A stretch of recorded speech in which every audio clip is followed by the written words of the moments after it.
Hey, Kevin, Matt Bove here with Channel 7. Congratulations on your first draft pick in the books. What made you decide Jack to be the first player you have ever selected for the Buffalo Sabres?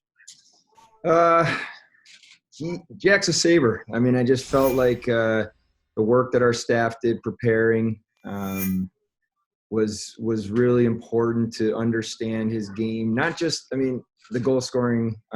He scored a lot of different ways, 5-on-5 power play, but just his overall game kept showing through as we did the work on him. Used in all situations. We see the ability for him to keep getting better. You know, his athleticism is high. Just a lot of the metrics that we look at when we're scouting, he met and some. So this was just a player that the more work we did, the more excited we got. So we feel fortunate to get him. Thanks, Kevin.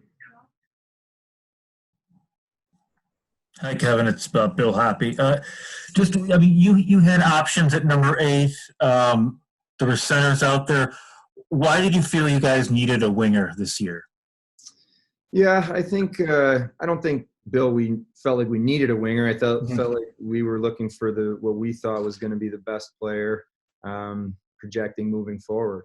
I do think Jack has some center tendencies too. I think you wouldn't surprise me if you see him play center next year, if he's in junior. So to me, it wasn't so much center wing D goalie. It was, okay, who at this spot where we're going to be picking, who do we project to be the best player? And that's where we felt Jack fit.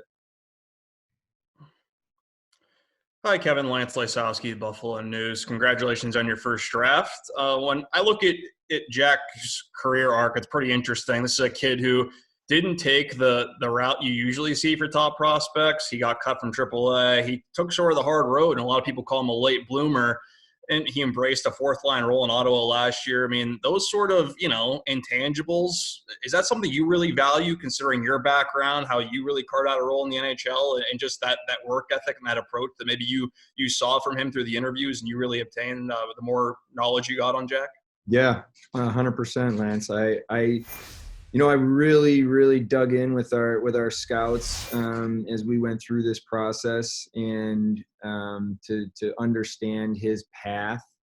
We interviewed him certainly like this on Zoom and asked a lot of questions. And I had some really interesting answers to the questions that I personally asked him. And, some of them were around, okay, if you weren't playing AAA hockey, and in your middle teenage years, what were you doing and why? And, he has what I would say is a really good self-awareness of who he is as a player. And he also has a determination that I see him getting better and better.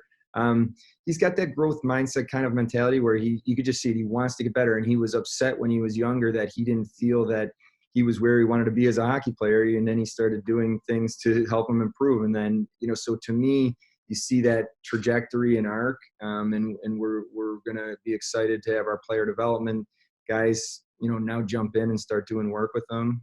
But he's got a big ceiling, we believe. Hi, Kevin. Mike Harrington here. You had a good problem at number 8. But as the television pointed out, you would have had an even more interesting problem, it seemed, if the defenseman had been around. You mentioned previously it wasn't necessarily center wing D goalie, but if there were defensemen around, how much of a dilemma did you have? Yeah, I think the defensemen in this draft, and there's still more that you're going to see tomorrow, were very, very good, are very good players and project to be very good National Hockey League players. So I guess to answer the question, we did our homework. We knew how we felt about those guys. But I guess what I would circle back to is, I'm not going to give away all of our list or where we had guys, but I can tell you this: we are really, really excited that Jack Quinn was there at 8 for us to be able to take. And so that's when I was able to get the microphone and call that name. We were pretty excited about that. Hi, Kevin. Paul Hamilton, WGRZ. How active were you on the phone? Were there a lot of teams that wanted to trade into the 8th pick? And did you entertain thoughts of it, or did you absolutely just want to make this pick? No, I think I said to you guys yesterday that I was really open in this process to figuring out what we thought was the best strategic move for our organization. And certainly when you have these types of decisions, you're thinking what is best for us in our team right now, and then also what is best for us in the future. I did have many different conversations leading up to today with teams around me to frame what potential deals could look like.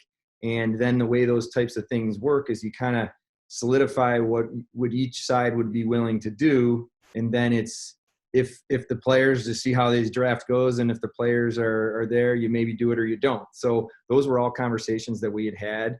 And, I think you just don't have much time. You can't just start having those conversations, when you're on the clock. So that's how the last 4 or 5 days have gone with, those types of conversations.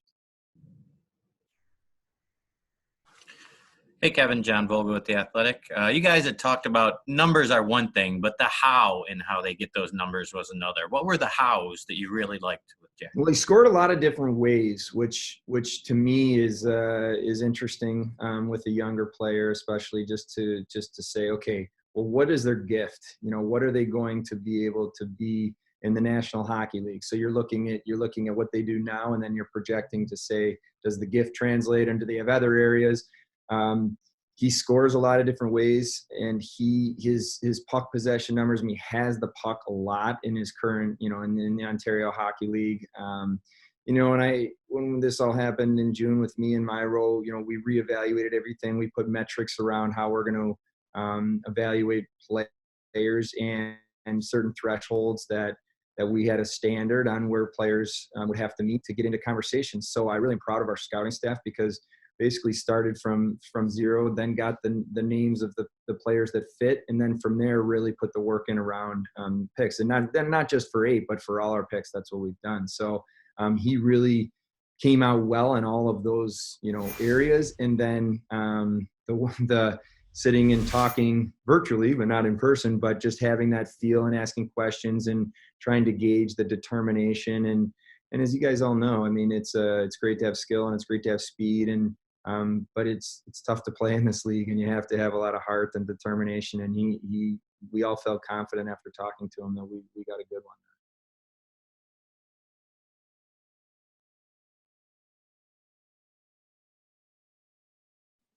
Hey, Kevin, Michael Pockler from HockeyBuzz.com. Congratulations on your pick. A real simple question. What did you mean Jack's a Sabre? You started off with that. What do you mean by that?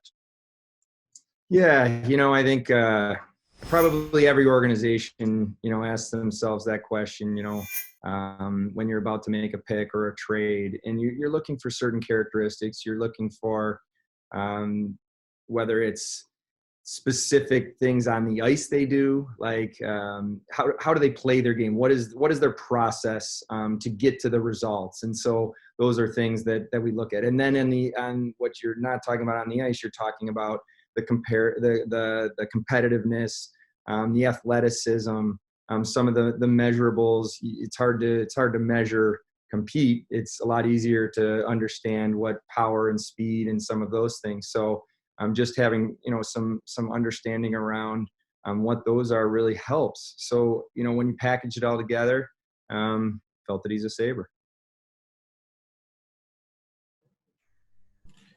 John Vogel again.